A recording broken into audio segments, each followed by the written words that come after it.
అందరికీ నమస్కారం. ఉభయ తెలుగు రాష్ట్ర ప్రజలందరికీ ఉమ్మడి ఆంధ్రప్రదేశ్ అవతరణ దినోత్సవం సందర్భంగా మీ అందరికీ శుభాకాంక్షలు తెలియపరుస్తున్నాను. భాషా ప్రయుక్త రాష్ట్రాల పేరుతోని 1956 నవంబర్ 1న అప్పటి ప్రధానమంత్రి నెహ్రూ గారు హైదరాబాద్ రాష్ట్రాన్ని కలిపి ఆంధ్రప్రదేశ్ క్యాపిటల్గా హైదరాబాద్ని పెట్టి అప్పుడు జవహర్లాల్ నెహ్రూ గారు ప్రధానమంత్రి గారు, నీలం సంజయ్ రెడ్డి గారు ముఖ్యమంత్రి గారితో ప్రారంభించడం జరిగింది. ఈ అనేక రకాల అభివృద్ధి చెందడం జరిగింది. రాష్ట్రం ఉమ్మడి ఆంధ్రప్రదేశ్లో ఉండగానే అనేక ఉద్యమాలు వచ్చినా కానీ దాన్ని ఇందిరాగాంధీ గారు కూడా దాన్ని ఎక్కడిదక్కడ అనేసి తెలుగు ప్రజలందరూ సమైక్యం ఉండాలని కోరుకుంటూ దాన్ని జరిగింది. మీరందరూ సబ్స్క్రైబ్ చేయవలసిందిగా, షేర్ చేయవలసిందిగా కోరుకుంటున్నాను. ఇంకొకటి ఏమిటంటే అసలు అన్నిటికంటే ఇంపార్టెంట్, ముఖ్యమంత్రి చేసిన సంజయ్ రెడ్డి గారు ఉమ్మడి ఆంధ్రప్రదేశ్ నుంచి ఎన్నికయ్యి స్పీకర్గా రాష్ట్రపతికి కూడా ఎన్నికయ్యారు. ఉమ్మడి ఆంధ్రప్రదేశ్ నుంచి ఎన్నికైన పివి నరసింహారావు గారు తెలుగు ప్రజల తరఫున ముఖ్యమంత్రి చేసుకుంటూ కేంద్ర మంత్రితో పాటు ప్రధానమంత్రి కూడా చేశారు. అంటే కంబైన్డ్ ఆంధ్రప్రదేశ్లో అన్ని రంగాల్లో అన్ని రకాల అభివృద్ధులు చేసుకుంది కూడా హైదరాబాద్ కానీ ఆంధ్రప్రదేశ్ కానీ. భారతదేశంలో తెలుగునాటి కీర్తి ఆ విధంగా అయింది. అట్నే ఎన్టీ రామారావు గారు కూడా ఇక్కడ ఉమ్మడి ఆంధ్రప్రదేశ్ నుంచి ఎన్నికై నేషనల్ ఫ్రంట్ పేరుతో కూడా జాతీయ రాజకీయాల్లో కూడా అనేక కీలక మార్పులు చేశారు. దురదృష్టవశాత్తు 2014లో రాష్ట్రం విడిపోయిన తర్వాత తెలుగు మాట్లాడే ప్రజలందరినీ విడదీసినా సరే ప్రాంతీయ విభేదాలు ఏ విధంగా కూడా సరే రకరకాల కారణాలతో అప్పులు కుంపట్ల కింద మార్చారు. ఇక్కడ కూడా అదే పరిస్థితి ఏర్పడింది. కాంగ్రెస్ పార్టీ చేసిన మంచి పనుల వల్లే అప్పుడు దాకా కూడా కవర్ అయింది. ఇవాళ రెండు రాష్ట్రాలు కూడా తెలుగు జాతి కీర్తి ఇనుముడి తగ్గిపోయే పరిస్థితి కూడా వచ్చింది. ఈ రేవంత్ రెడ్డి గారు పరిపాలన వచ్చి కాంగ్రెస్ గవర్నమెంట్ దాదాపు 23 నెలలు అయింది.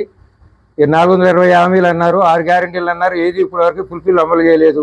ఇంకొకటి ఏంటంటే మన మంత్రివర్గ విస్తరణ గోల్తోని పారాచూట్లు అందరినీ తీసుకొచ్చి పెట్టారు, పారిశ్రామికవేత్తలను తీసుకొచ్చారు. ఎవరికి వారి యమునా తీరు అన్నట్టుంది. నేను ఎప్పుడో చెప్పా, మంత్రుల వారి యమునా తీరు ఉంది. ఈ పారిశ్రామికవేత్తలు ఏంటంటే సంపాదన ఆలోచనతోనే చేస్తున్నారు తప్ప ప్రజలకు సేవ చేసే ఫుల్ఫిల్ ఏది కూడా ఇప్పటి వరకు అమలు పరచలేదు. మన క్యాబినెట్ మీటింగ్లో ముఖ్యమంత్రి గారు మంత్రులందరి మీద క్లాస్ తీసుకున్నారని ఒక పెద్ద మీడియా రాస్తుంది. మంత్రుల వారు ముఖ్యమంత్రిని అన్నారని ఒక మీడియా రాస్తుంది. అధిష్టాన వర్గం అనేది ఏ రూపేణా ఏమీ చేయలేదు. చెన్నారెడ్డి గారిని తీసేయడానికి కారణం, ముఖ్యమంత్రిగా ఉన్న చెన్నారెడ్డి గారిని తీసేయడానికి కేంద్ర అధిష్టాన వర్గం అబ్జర్వర్లు పంపించి వాళ్ళని తీసేయడం జరిగింది ఇమీడియట్గా. బోర్డంతా పలుకుబడి ఉండ నీలం సంజయ్ రెడ్డి గారిని బస్సులో జాతీయకరణ పేరుతో కోర్టు పెడితే రిజైన్ చేసిండు. నీలం సంజయ్ రెడ్డి గారు కూడా ఇదే ఎన్టీ రామారావు గారు కూడా వేరే మంత్రి అవినీతి అంటే కూడా తీసి రిజైన్ చేయడం జరిగింది. అట్లనే నెదురుమల్లి జనార్దన్ రెడ్డి గారు కూడా మెడికల్ కాలేజీల విషయంలో కోర్టు వ్యతిరేకంగా వచ్చి రిజైన్ చేయడం జరిగింది. ఇన్ని ఆరోపణలు ఉన్న ముఖ్యమంత్రిని కానీ దీన్ని కానీ పరిపాలన చక్కబెట్టడానికి కానీ సమైక్యతతో పరిపాలించడానికి కానీ కాంగ్రెస్ పార్టీ మంచి పేరు ఉండడానికి కూడా ఇవాటి వరకు అధిష్టాన వర్గం ఏమీ చేయటం లేదు. అంటే కింది నుంచి మీదికి అవినీతి పెరిగిందని అందరూ విమర్శించినా కానీ దాని గురించి ఏం పట్టించుకోవట్లేదు. అట్నే పక్క తెలుగు రాష్ట్రం కూడా దాదాపు 17 నెలలుగా వచ్చింది వాళ్ళు అధికారంలోకి వచ్చి కూడా వాళ్ళు కూడా అప్పులు కొంపటి కింద చేశారు. వాళ్ళు 6 షూటీలు అన్నారు, అది కూడా ఏమీ ఇంప్లిమెంట్ చేయలేదు. అక్కడ కూడా పరిస్థితి ఎట్నే ఉంది. ఈ మధ్యన తిరువురులో అక్కడ కూడా 3 కుంపట్లు అయినాయి. ముగ్గురు పాలనలు కూడా ఎవరికి వారి జనసేన, టీడీపీ, బీడీపీ 3 కుంపట్లు అన్నట్టు అది అంతర్గతం ఉంది. ఇంకోటి తిరువురు లేటెస్ట్ ఏమిటంటే ఇద్దరు వ్యాపారస్తులను తీసుకొచ్చి పెట్టారు. ఒకళ్ళు ఎంపీలు వీళ్ళు చదువులు పెట్టుకొని 30 కోట్లు 40 కోట్లు ఖర్చు పెట్టిన ఉన్నారంటే ఒక ఎమ్మెల్యే ఖర్చు పెట్టాల్సింది కేవలం 40 లక్షలే గవర్నమెంట్ లెక్క, ఎన్నికల కమిషన్ లెక్క ప్రకారంగా. కానీ 90 లక్షలు ఎంపీకి కట్టాలా అంటే 5 కోట్లు 10 కోట్లు ఇచ్చుకుంటున్నారు. పార్టీలు అన్నీ చేస్తున్నాయి. వాళ్ళకు కూడా ఏంటంటే అన్ని పార్టీల పరిస్థితి కూడా అంతే. ఈ పార్టీ ఆ పార్టీ ఇచ్చేటట్టు ఉంది. వ్యవస్థను దిగదార్చారు. పాలనా దక్షత కనపట్లేదు. ఎక్కడ కూడా వనరుల సమీకరణ కనపట్లేదు. ఏ రాష్ట్రంలో కూడా వాళ్ళకి కూడా అప్పులు కుంపటి కింద చేశారు. ప్రజలకు ఏది కావాలన్నా అది చేయటం లేదు. ఎప్పుడుండా ఎన్టీ రామారావు పెట్టిన కిలో బియ్యం, లేకపోతే ఆ బియ్యం ఈ బియ్యం ఆ పథకాలను ఇంప్లిమెంట్ చేస్తున్నారు తప్ప ఇప్పుడు కేసీఆర్ గారు ఉన్న కళ్యాణ లక్ష్మి లాంటివి ఎప్పుడే చెప్తున్నారు.